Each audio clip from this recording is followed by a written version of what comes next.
Hi guys, welcome back to my channel. If you are new here, you are most definitely welcome, and if you are coming back for more, thank you so much for stepping back. You guys, I'm just here to do a follow-up video. So I've been trying to do this video for like several times and I have not been able to because it just got too emotional, and I'm sorry if I'm looking crusty. It's around 8 o'clock in the evening and I thought today I was feeling a bit better and maybe I could come here and give my story in terms of what happened. So if you guys don't know, maybe you didn't watch the other video, on that video I didn't plan for the video properly, but I don't know, I wanted to just take a step forward because I've been struggling to tell the story. I don't know, somehow if I'm sitting with you face to face, I feel like it's much better than if I am sitting alone and thinking about it, which is why I've struggled to tell the story in this platform, right? And so I wanted to do that video especially for myself, for me to be able to speak about it without getting emotional about what happened. So that's why I did it in that format, because I didn't want it to be an emotional video. And then after that video I got comments from people that have experienced similar things, or people that have had people, or that I've had to take care of people that have gone through the same situation. And I feel like some people had questions, but it's not easy to ask questions in this type of platform. And yeah, so I thought like it would only be fair for me to come here and give you guys the backstory of what happened. I don't know if I will be able to give you guys the story like properly. Like I've said, I have tried to do this video several times, but I wasn't able to. So that's why I thought today I would be able to tell the story without it being like a sad story. And so on Monday, Shay, my poor colleague, and if she's listening or watching to this video, I'm so sorry. So she just came to me to say that she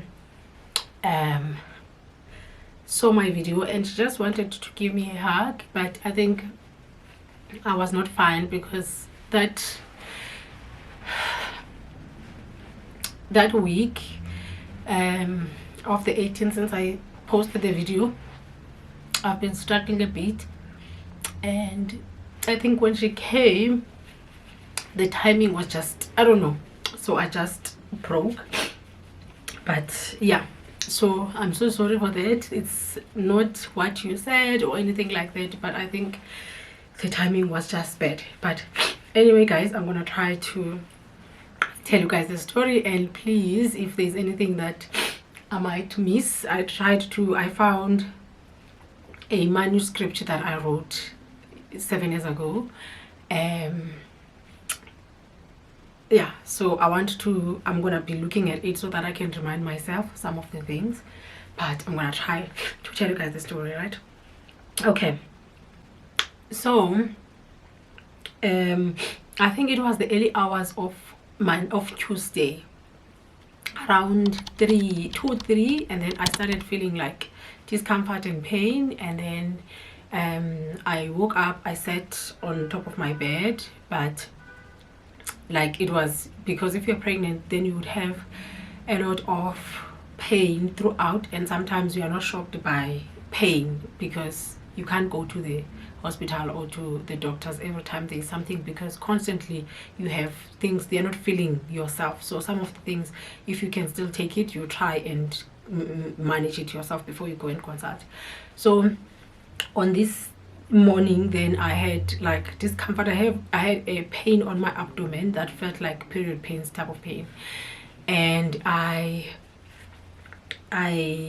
woke up around 5. It started around 2 3, and then I was like sleeping and waking up, sleeping and waking up, and then I woke up the following morning around 5, and I phoned my mom. Then I just told her I'm feeling this pain, and then she was like, okay, maybe you must just go to the hospital and hear what they're saying, then they can check you.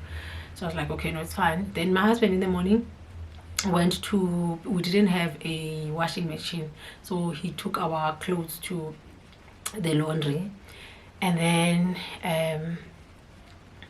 I was left home, and then I was preparing to bath. I think I was preparing to bath, and I was with my younger daughter who was like 3.5 at the time. So and then I bathed and I changed my dress. I can still remember my orange dress that I loved so much, but that was the last time I wore it. And I prepared like that when my husband comes back, then we're just gonna go to hospital. And when I was like already like ready, but just fixing my hair and making sure that everything that I need for the baby is in the bag, like your hospital bag type of thing, and then I then started bleeding, but not like a lot, but like blood. And then and guys, I think maybe let me just make a quick disclaimer. If you are sensitive or you are not ready to watch this video, I would say that maybe you can save it and then you will watch it when you are ready, because it's a bit sensitive, and I get it that some people were triggered by the other video, but I think this one is going to be a little bit more sensitive because I'm getting into what and how it happened. So please don't trigger yourself. If it's something that has a potential of triggering you, please don't watch. I do understand. And yeah, so I started bleeding, and then we went to the hospital, and then I called my husband. I'm like, I started bleeding, so let's just go to the hospital. And then I think at that point I just left my daughter there at the house, and I called another lady that is from KZN that was living with us, and then I said, can you just please look after her, we're just going to the hospital. And then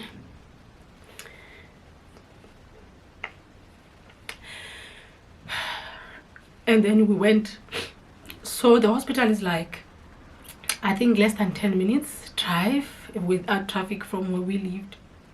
On our way there, so I had a towel to put on top of the seat so that I don't mess the car, right? So on our way there, then the bleeding started to be like serious, but we went, and then on my way there I phoned my mom to tell her that this is what happened. I think actually I phoned her while we were still in the house, then she's like rushed to the hospital, and then I called her to say we are on our way there. And at that point I didn't have any like serious pains. I didn't have any serious pains, but yeah. So we went. When we arrived at the gate, and then we were like, emergency, and I think they could already like see, they just pointed us, because we went to the normal gate and then they showed us the emergency entrance. Then we went there. I don't know if they called the people from the hospital to be ready, because when we arrived at the emergency already there was a porter waiting for us, and then the security opened, and then the porter took me, and the porter and then I was telling her that no, I can still walk, but it's like, no, just sit down. And then I sat down, and then the porter, I think it was a lady, I can't remember, I think it was a lady, and then she rushed me inside, and then my husband got the baby bags and he followed us. And then we went. When we got to the consultation rooms, then someone told us that we must just wait outside. There was someone inside that was consulting. When they are done, then they were gonna call us. We waited there for like less than 10 minutes, I think, and then the doctor opened the consultation room and then said we can go inside. So when we got inside, there was 2 doctors, white female young doctors, like very sweet. We went inside and then they're like, okay, just, oh, what is happening? And then quickly told you, but already like I was bleeding, so they could also see, and my dress was like covered with blood as well. So they said just lie down, and then I lied down, and my husband was sitting like at the end of the bed, like around my feet. So by my head there was the screen, and that's where the doctors were standing so that they can look at the screen. And then I lied down, and then they started putting then the gel, and then they looked, and like I could see them talking to each other. I could see the face or the expression of concern. And I think you guys, you will agree with me if you have been on a pregnancy journey, that by month 3 to 6 you already understand like some of those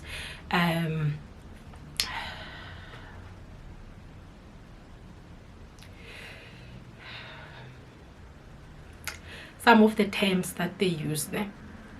So I heard them saying, the other one telling the other one that there's no FH. So when they said that, already I know that FH stands for fetal heartbeat. But I don't know, you know, when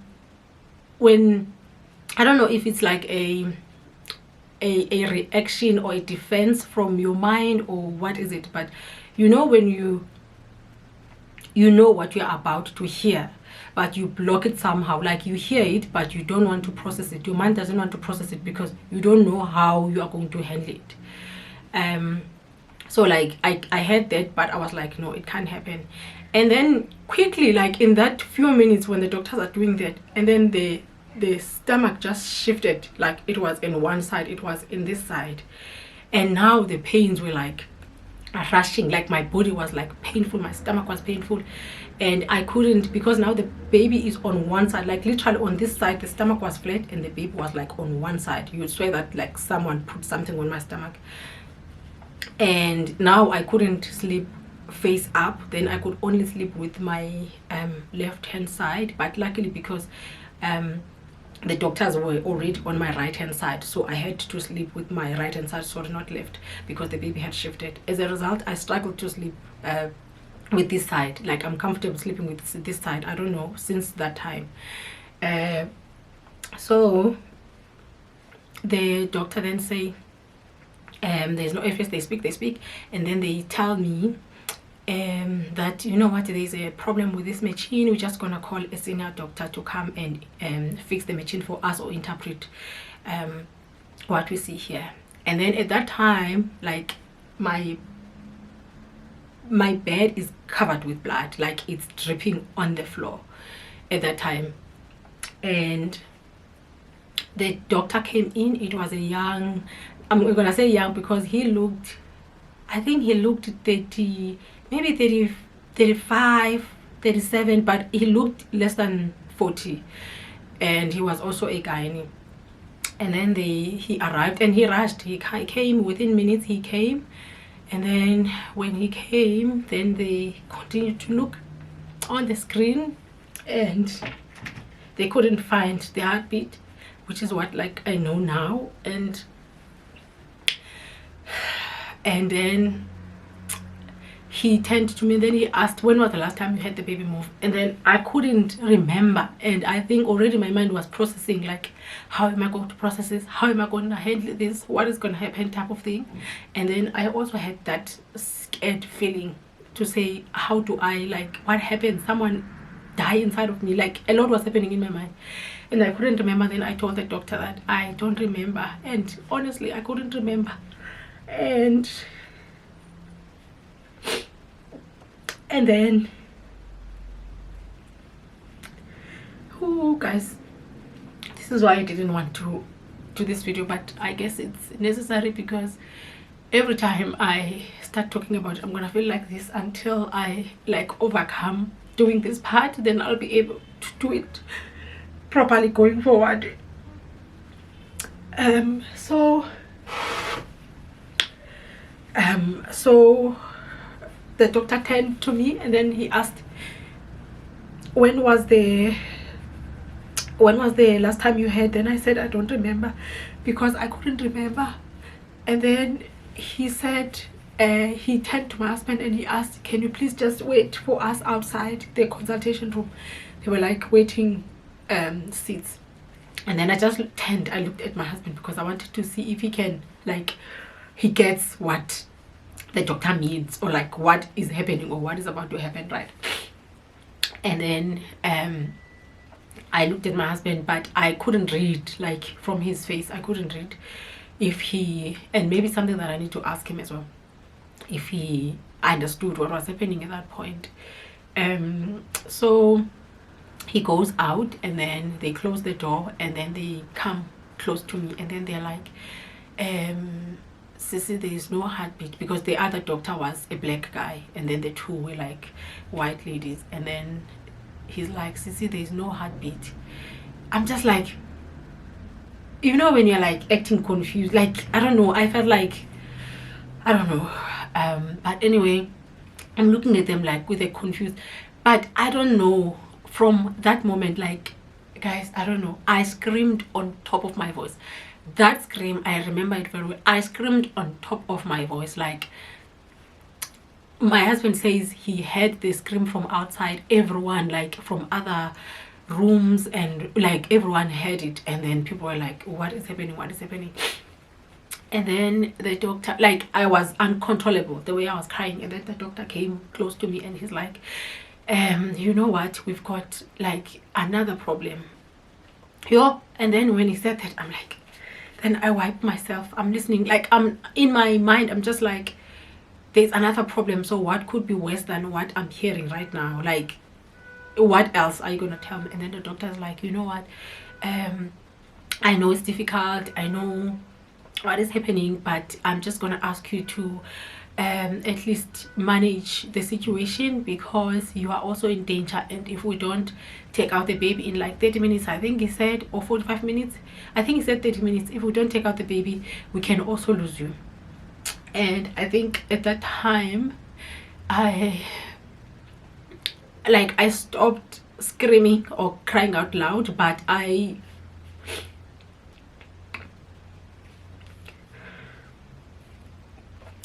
was still crying, and I felt so much pain. I felt so much pain, and I think my body just became a bit numb. Like, I was crying, but at that point I was not sure now what I was crying about, like what the doctor said, or about the baby, or is it about like the physical pain? Like, I couldn't feel anything. I don't know, I was just crying uncontrollable. And then the doctor then just explained, and then went back to the screen, and then showed me, like, can you see your stomach? Like, in my stomach, guys, it was dark. Like, when you do that thing, it's dark, but you can literally like see some of the parts of your stomach when they show you, or you can see the baby, like all those types of things. But when he showed me, like, I couldn't see. It was like liquidish, or like it was dark, but you can see there's movement. So he explains to me, it's like, you see, you are internally bleeding, and the bleeding is moving in a very fast pace, and if we don't stop it, it's going to it poses a high risk on you as well.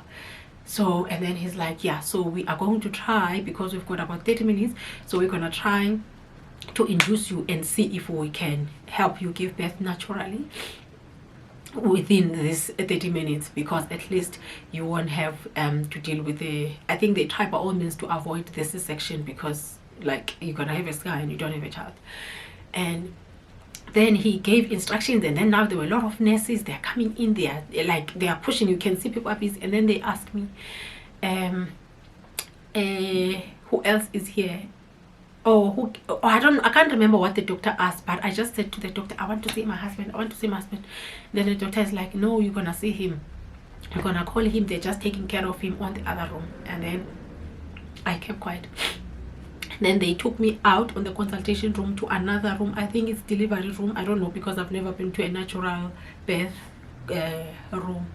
So they took me to that room, and then they were like, it was a chaotic 1 hour of our lives, chaotic, busy. The other people were like preparing for these forms that I needed to sign. And guys, believe you me, when you are in the hospital, if you like not asleep, or you are not drugged or anything like that, you still need to sign for yourself. Not even your partner can sign for you. Not anyone can sign for you. And then I went with the nurses now while the doctor was preparing like for the birth. And then the nurses, I could hear them like the commotion. The nurses are saying, no, the baby is not moving in a fast pace, and so I think they were referring to the natural birth. So they couldn't wait for the natural birth because the baby was not moving, and they were also worried that the baby, if they wait for too long, is going to push at the wrong place, as in like she's gonna push in the old scar, and then when that breaks, it's gonna be a problem. So the nurse said I must sign forms, and then I was given a lot of forms. And then they keep asking me, like, because I kept asking for my husband, like, I want to see my husband must just come. And then they said, no, your husband is also not okay, so he can't come here. And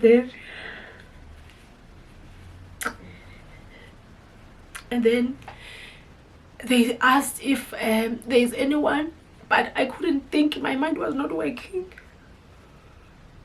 And then I kept on saying, I want my husband, or I want my mom. And then they asked, where's your mom? My mom is in KZN. I don't even know why I could only just remember her. And then I said, I want my husband, or I want my mom.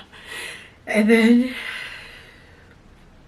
the other sister that was there then came, and she tried to talk me down. Like, I think she even opened the scripture. Oh no, she didn't open the scripture, but she prayed for me. And then when she prayed for me, and then my husband walked in as well, and then she prayed for us. And the pains, like when I was, the pains I could feel. So I think I was feeling labor pains, but because I was too focused on my heart pains, I didn't care about the physical pain that much. So as a result, I can't really remember them so much. But I knew that I was in so much pain, like I was complaining. And then the doctor is like, no, 15 minutes, 20 minutes now has passed, so we can't wait for the child. Emergency, go to the theater and stop, whatever, like, you know, those talks and things. And then after less than 2 minutes, and then they said I must go to theater. I remember walking into theater, and I noticed a few faces that I didn't know, as in like people that I had not seen in all that was happening. And then the anesthetics asked me, it was a black lady as well, she asked me, so do you know what is happening? And then I just, with a huge attitude, I just said, I know the child is dead. And then she didn't even respond. I think she could see. And then they gave me the I don't know what you call it, but the gas that makes you sleep. And then the only thing I remember, like the last time, is when I was saying I know the baby's dead. I don't even remember when the doctor walked in, the one who does the actual operation. But when they did the operation, I was asleep. And then I would love for my husband to tell you guys, but he has not been also willing, so he is not ready to do anything like this. And I wouldn't want to force him, because I know what he also went through was traumatic. But I would love for him to share that side, because now I was sleeping, and I know that when they took out the baby, then they took it to him. But this is the only part that I want to tell you guys about that moment when I was sleeping, because I was not there.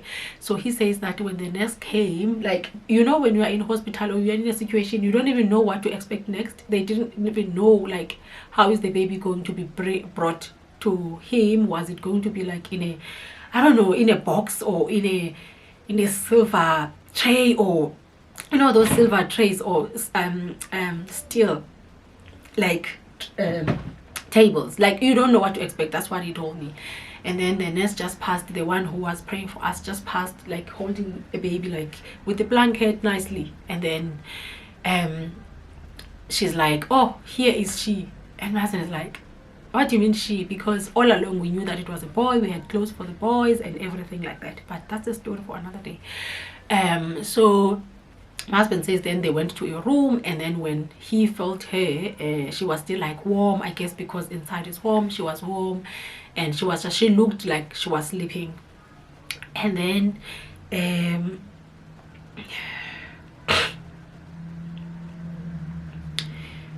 yeah, so they went to another room just to view and open her. So my husband was still confused, like in less than, this whole thing happened in less than 2 hours. Like even 2 hours, I think it's a lot. I think it's like it happened in like 1.5 hours, if not 1 hour.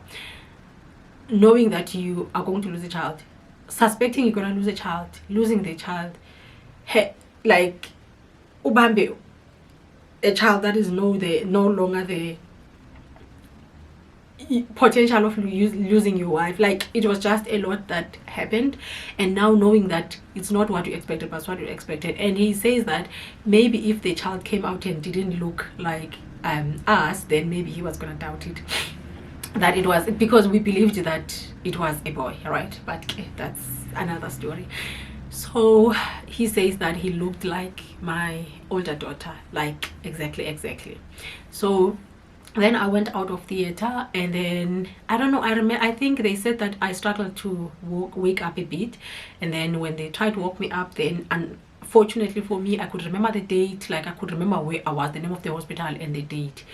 And then they took me to recovery. I recovered, and then I went to the theater. And then when I go to the theater, not the theater, to the ward, and I was sitting there with like people that are coming in from the theater that just gave birth with their kids there. Like you can imagine that whole scene. Like, and there was this other colored lady that was seated close to me. Like she said to me, oh, this is my baby, I just gave birth, like I think she said about 4 hours ago or 3 hours ago, I can't remember.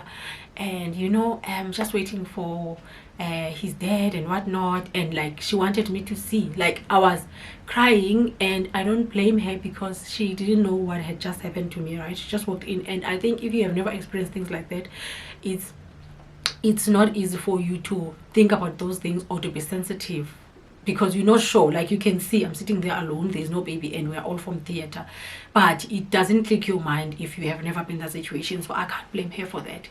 And then I sat there, and I remember my mom walked in, yeah, because I think she took a bus, I can't remember. Oh, that first day, then I was like off because I was on heavily medicated, so I slept, and then I only woke up the following morning. That's why the lady had said that she gave birth hours ago, yeah, because it was the following morning. And I remember when my mom walked in, then I was crying. And then now my operation was like complicating. It was bleeding outside, like on the scar, like there was like blood.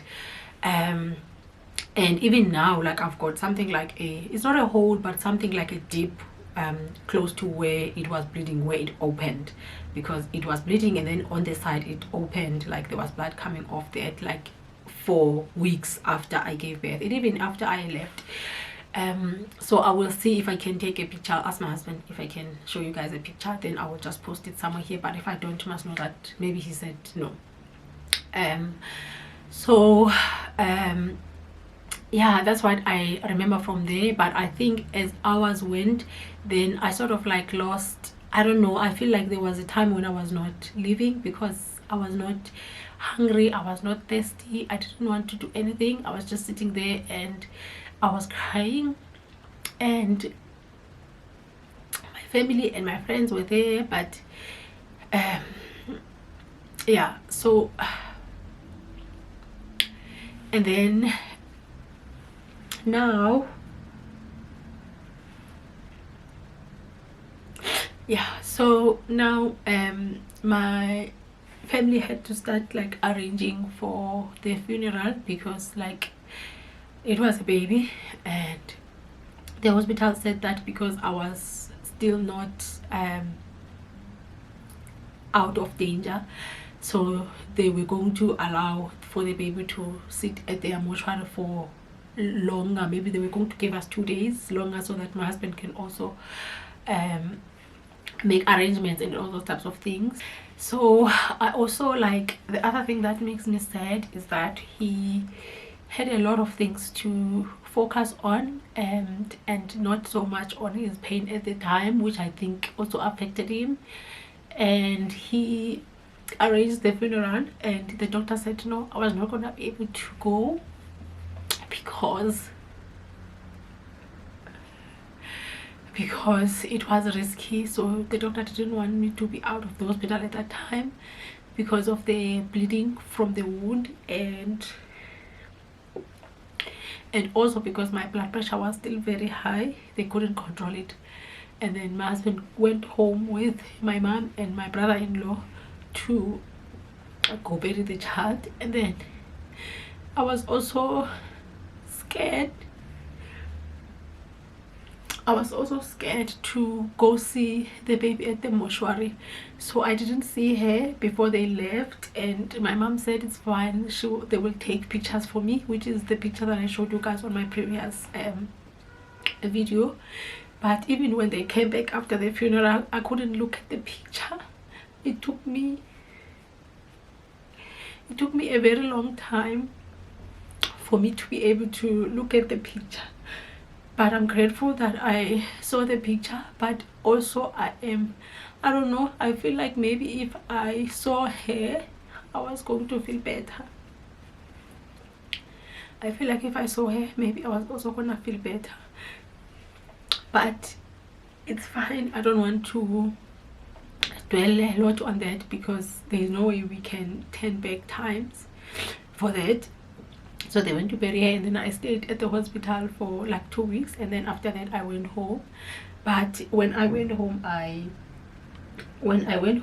feel like that's when another reality started, because people knew like I was close to giving birth. So when people saw me, they started asking with the child, and I think that's when I became very ill, and then the operation was complicating. Yeah, so I'm just gonna end this video here, and I'm going to do another part 2. Then I can tell you from the day I got discharged what happened. And then if that video is also gonna be long, then maybe we'll cut it and find another part 3. But thank you so much guys for watching, and I hope that this video is going to help someone. If you managed to watch it even though you were triggered and maybe you cried with me until the end, I'm proud of you, and I'm glad that you stayed on, because I feel like allowing yourself to cry, allowing yourself to feel sad helps as well in healing. Like you guys can see, this happened a while ago, but because I never allowed myself to speak thoroughly about exactly what happened, I still feel like this. So that's why I forced to finish this video, so that next time when I speak to you guys, then I could be smiling and it's not as sad as today. But you guys must just know that I am fine. I am doing much better now. But there's still days and there are things when I go into detail, like today, and then I get triggered. But I still wanted to do this video so that I can get over that, and next year when this comes again, when I'm sharing the story, then I can be laughing, and maybe we remember some of the funny moments or like nice things, so that I don't cry. But otherwise guys, I'll see you on my next video next week. Thank you so much for watching.